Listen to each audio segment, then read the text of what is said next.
My mother died 40 years ago, but it took me until this past summer to stand at her grave for the very first time. Here's why. I was born in Dublin, Ireland, and spent the first year and a half of my life in an Irish orphanage before being adopted by a couple in Buffalo, New York. 3 years later, my parents went back to Ireland and adopted another baby who became my adopted sister, Colleen. From time to time when I was growing up, I would say to my mother, "Mommy, why did my Irish mother give me away?" And my mother would say quite honestly, "Honey, I don't know. Maybe she was too poor or too sick to care for you. But I will tell you this, your mother must have loved you very much, and she was very brave to give you up so that Daddy and I could give you a better life than she could." And that answer satisfied me for many years, until about 1984. By then I was a teacher working on Long Island, and I had a little boy in my class whose parents were from Ireland. And when they heard my story, they said to me, "We have an attorney friend in Dublin who could help you find your mother," which is how it came to be that I was soon on the phone with Sister Gabrielle, who worked at the orphanage, St. Patrick's Guild, where I had been placed. On the phone, she said to me that she was looking at my records. She had my mother's name in front of her, which she would not tell me. She said, "Your father's name is not in evidence here. Your mother is dead. But your mother's sister, your Aunt Alice, who was there when you were born, is still alive. And if you would like to contact her, you need to send correspondence to me. I will forward it on to her, and it will be up to your Aunt Alice to contact you." So I put together a beautiful letter with some photographs and sent it off and never heard a word. Fast forward to 1997. That was a very important year for me because a seminal book was published titled "Banished Babies." It was written by an investigative reporter named Mike Malate, who broke wide open the story of Ireland's secret baby export business. It told the story of how the Catholic Church, specifically the Irish nuns, worked deliberately and systematically to try to rid Ireland of any baby born to a mother who was not married.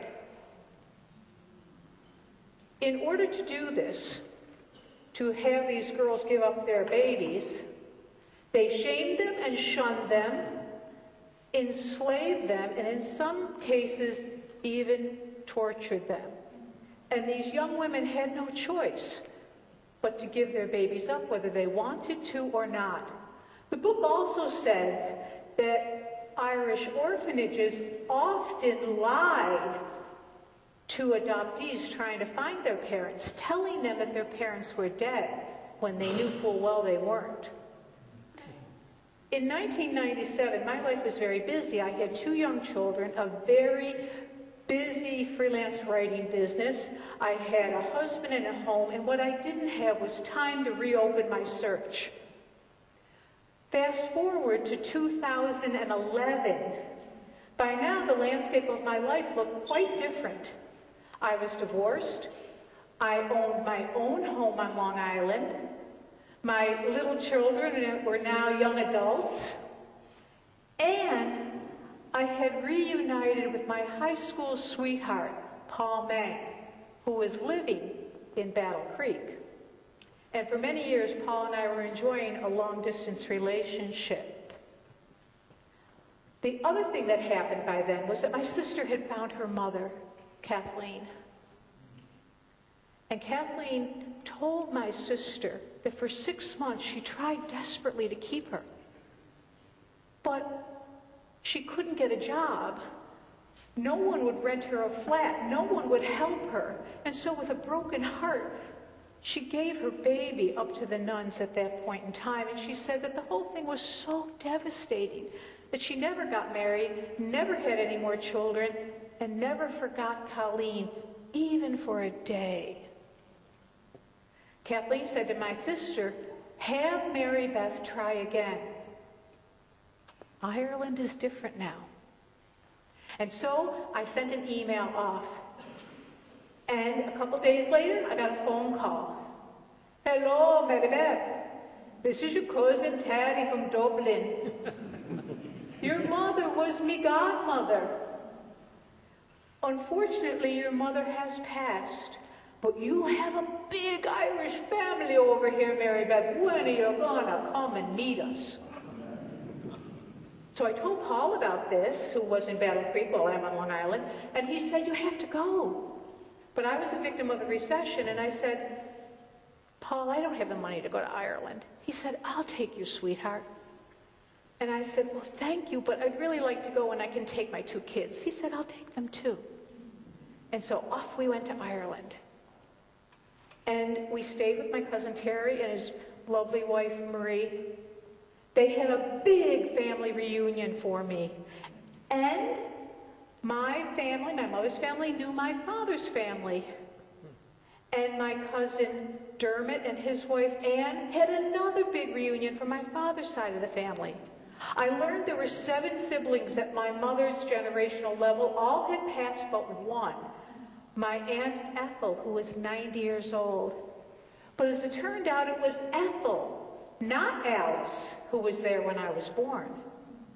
So I got to meet Aunt Ethel, and I said to her, "Aunt Ethel, did my mother tell me she loved me before she gave me away?"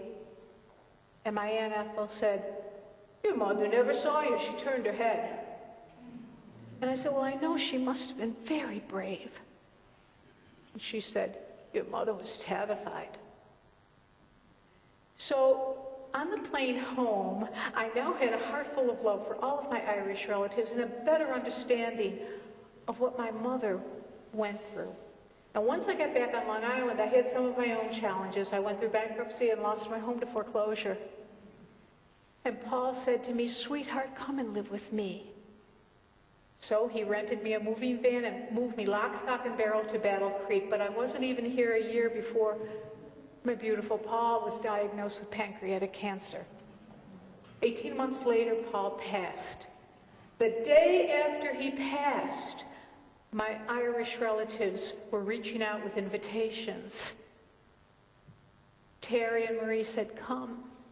Terry's brother Martin and his wife Mary, who I met one time, said, "Come."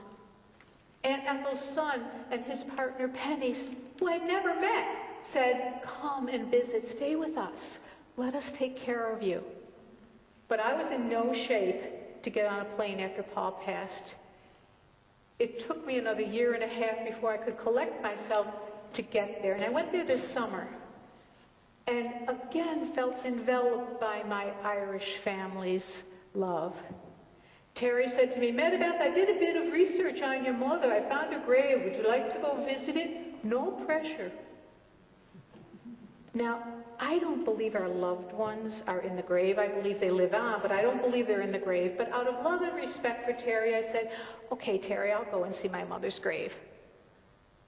And when I stood in front of my mother's grave, I was oddly moved and I began to cry. And Terry just simply slipped his arm around me. He said nothing, but the gesture meant everything. And I thought to myself, maybe my Paul and my Irish mother together helped to bring me back to the loving embrace of my Irish family. I mean, it makes sense because my mother and Paul and I all know searing loss, the loss of a baby, the loss of a beloved sweetheart and husband, and the anticipation of the loss of your own life. But we 3 also know deep and profound love. And of the 2, loss and love, love is the strongest. Loss, that's just temporary. But love, my friends, that is the never-ending story.